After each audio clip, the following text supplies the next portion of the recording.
Gentlemen, let me ask you this. Has a woman ever said something so flattering it made you let your guard down, only for you to regret it later?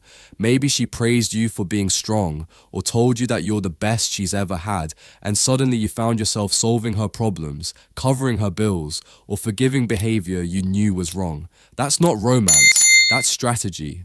The most dangerous manipulation doesn't come from harsh words, it comes from sweet ones, repeated at just the right time to bend you to her will. And once you fall for it, the price is high. Wasted years, lost money, broken trust. But here's the truth. You can spot it if you know what to look for.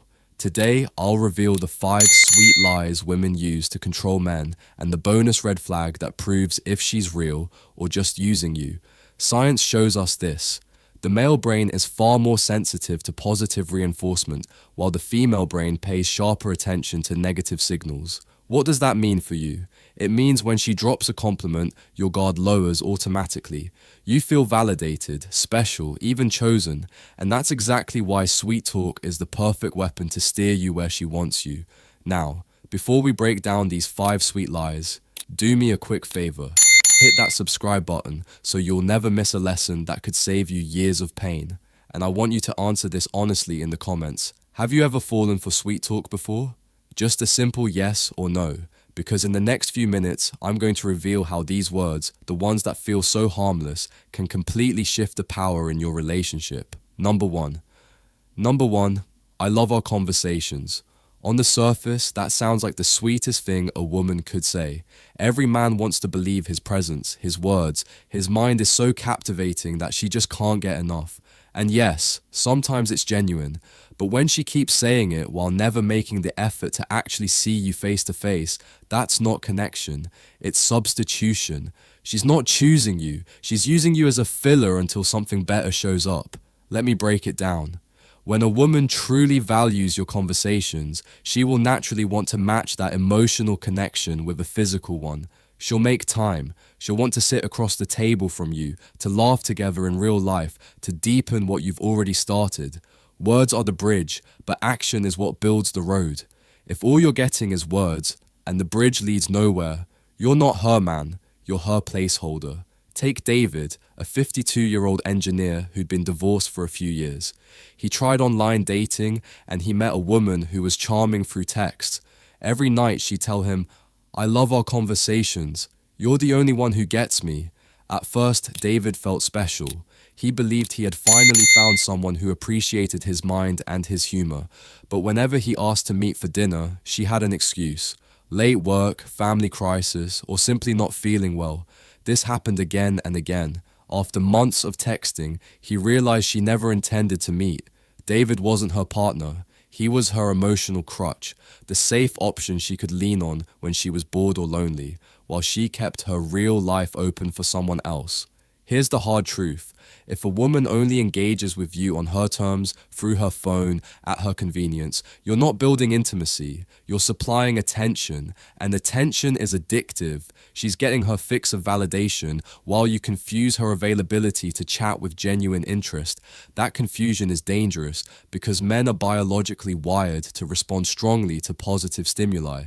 When she sprinkles a sweet line like, "I love our conversations," your brain lights up. You mistake comfort for commitment. So how do you know if it's real?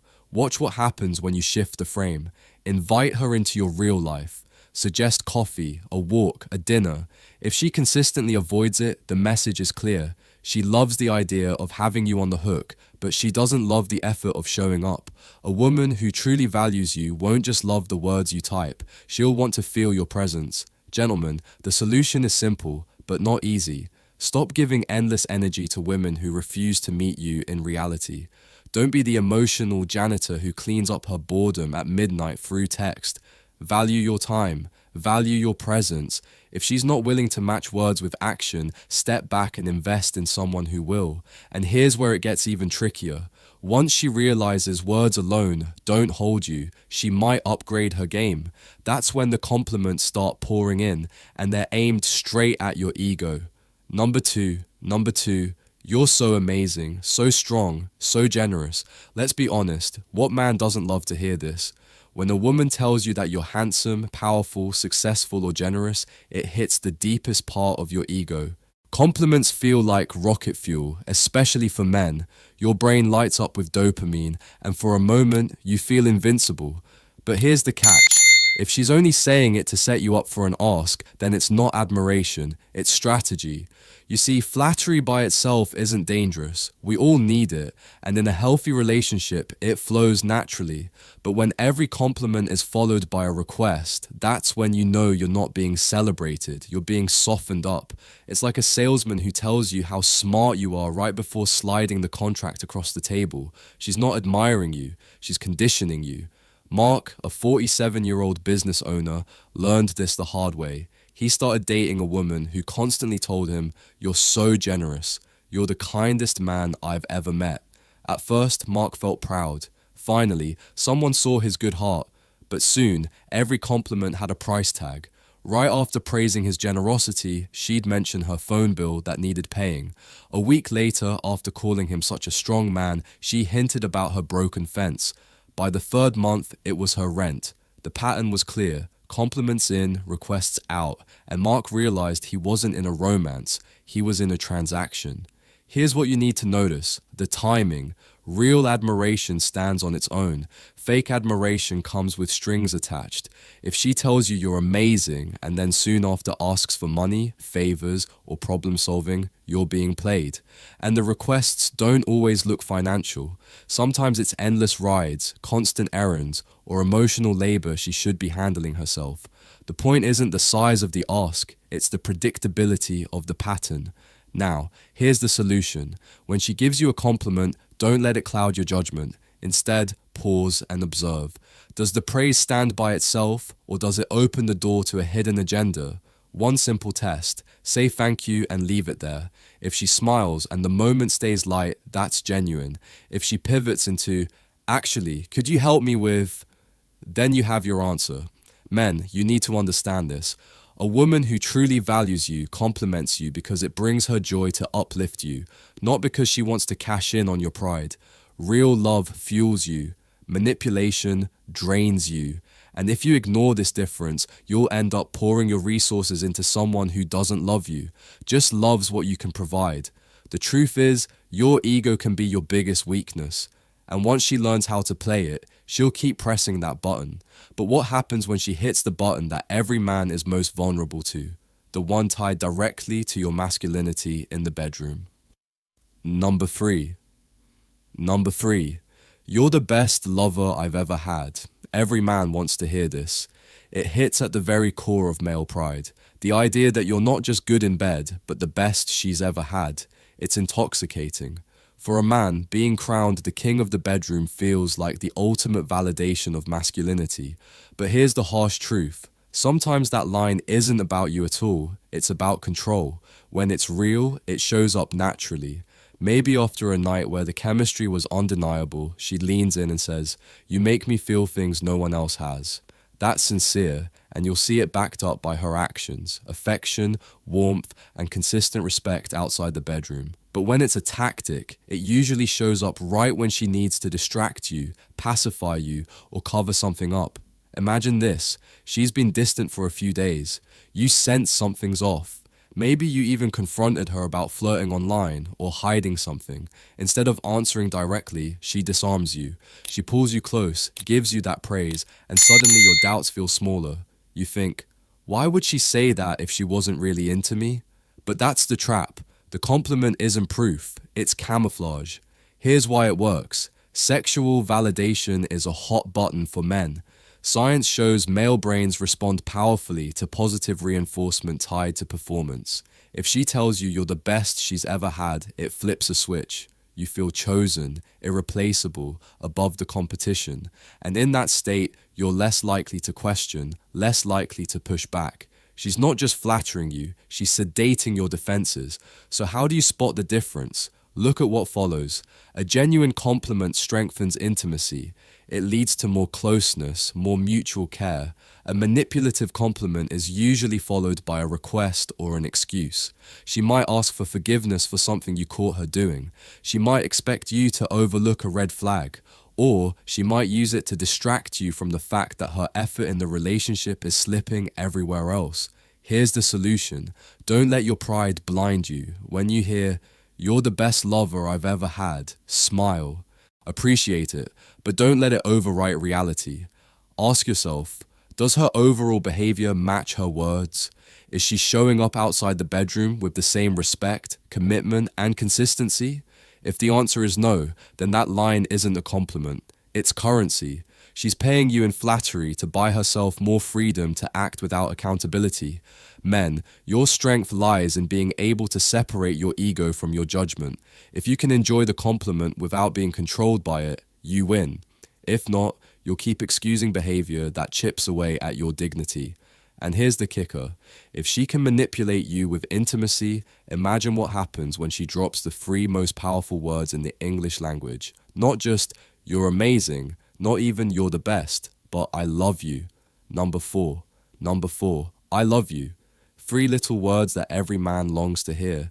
They can melt defenses, heal wounds, and make you feel like the center of her world. But here's the problem. Sometimes "I love you" isn't an expression of deep affection. It's a tactical move. When those words are used in the wrong context at the wrong time, they stop being a gift and start being a tool. Let's get clear.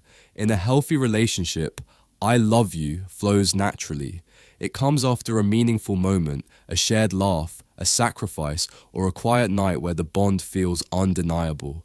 It's backed by consistency, care, respect, and actions that prove the love is real. That's when those words build intimacy. But in manipulation, the timing is everything. She might drop "I love you" right before asking for a big favor, money for bills, help with her problems, or even covering up a mistake. Or she might say it immediately after being caught in the wrong, hoping to distract you from your anger. In those moments, "I love you" becomes less about love and more about leverage. Take John, a 55-year-old man who had been in a long-term relationship. Over time, he noticed a strange pattern. Whenever he confronted his partner about hidden spending, like when she secretly took money from their joint account, her reaction was always the same. Tears in her eyes, she would whisper, "But I love you." At first, John softened. He thought, if she really loves me, maybe I'm overreacting. But eventually, he realized those words were never followed by changed behavior. They were just a shield to deflect accountability. The love was conditional. It only surfaced when she needed to neutralize his boundaries. Here's how you protect yourself. Pay attention to context, frequency, and aftermath. Does she say, "I love you," in moments of genuine closeness, or only when she wants something? Does she repeat it like a broken record every time you resist, as if trying to overwrite your instincts? And most importantly, what happens after? Real love creates lasting warmth. Manipulative love vanishes the moment you give in until the next demand. Gentlemen, the solution is simple but firm. Don't measure love by words alone. Test it against actions. When she says, "I love you," observe what follows. Does she respect your boundaries, or does she push them? Does her behavior align with her declaration, or does she use the phrase as a reset button whenever she feels cornered? If it's the latter, then those words are not a confession.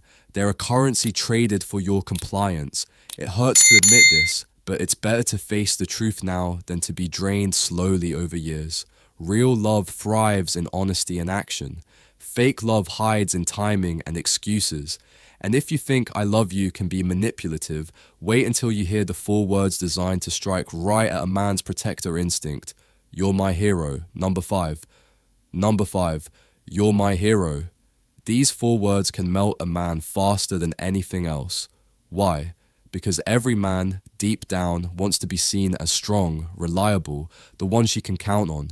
Being called hero taps into your protector instinct. It's flattering. It feels noble. It makes you believe you're indispensable. But here's the reality. Sometimes it's not admiration. It's bait.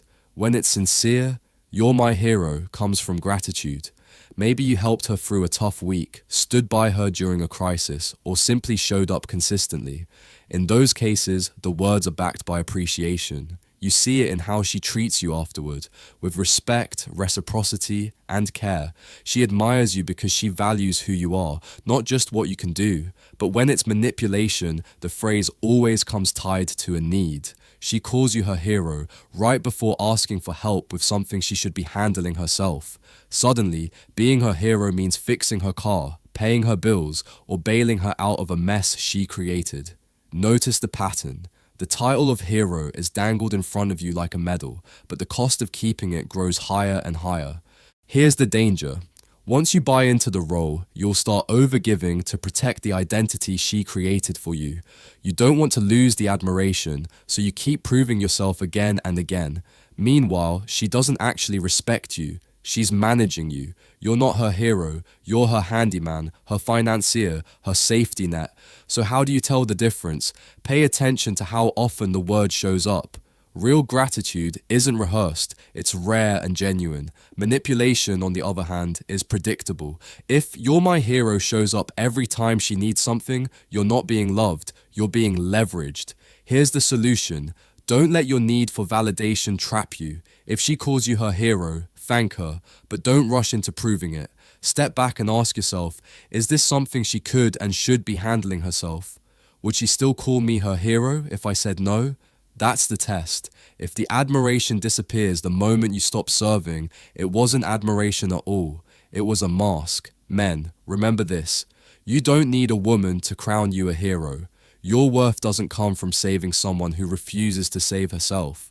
A real partner won't need you to constantly prove your value through sacrifice. She'll admire you for who you are, not just for what you can provide. And here's where things reach the breaking point. Because while hero flatters your ego, the most dangerous phrase doesn't sound sweet at all. It's bitter, guilt-ridden, and usually comes right after you say no. Bonus red flag. And that brings us to the bonus red flag, the phrase that doesn't sound sweet at all. It's not part of the 5 sweet lies, but it's every bit as manipulative. It usually shows up at the very moment you finally push back. When you dare to say no, that's when you hear the classic guilt trip. You don't care about me. You don't love me. This one isn't designed to flatter you. It's designed to break you.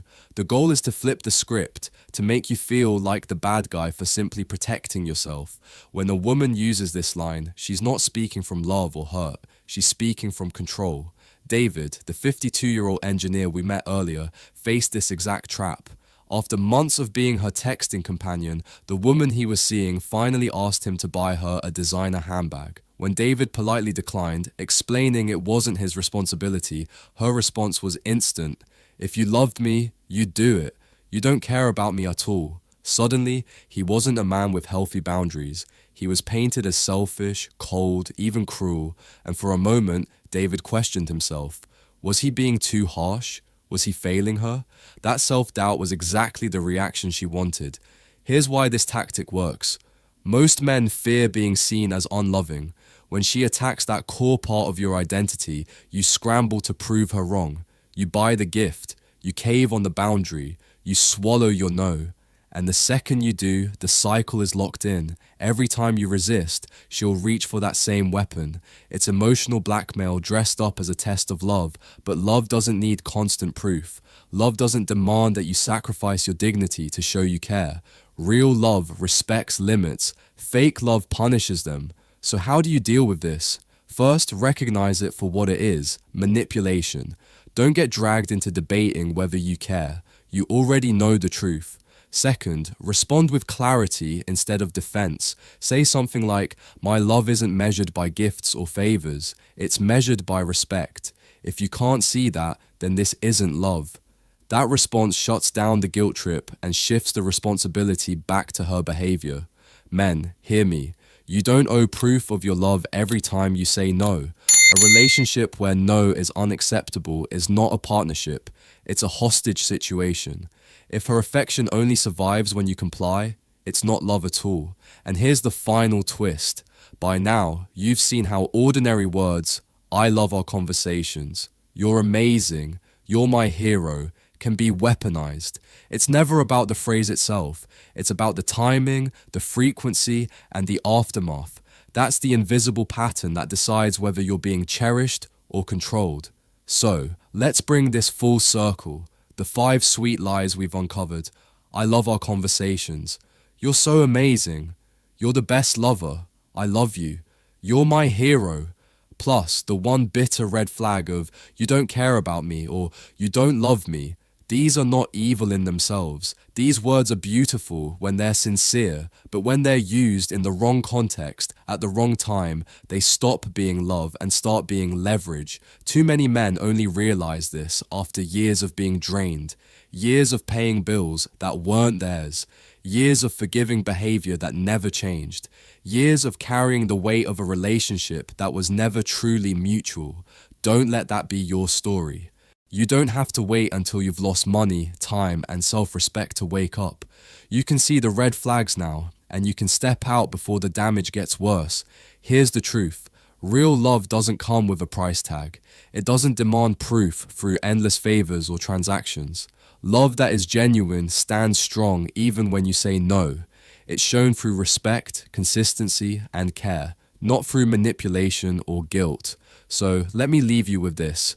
Pay attention to the patterns.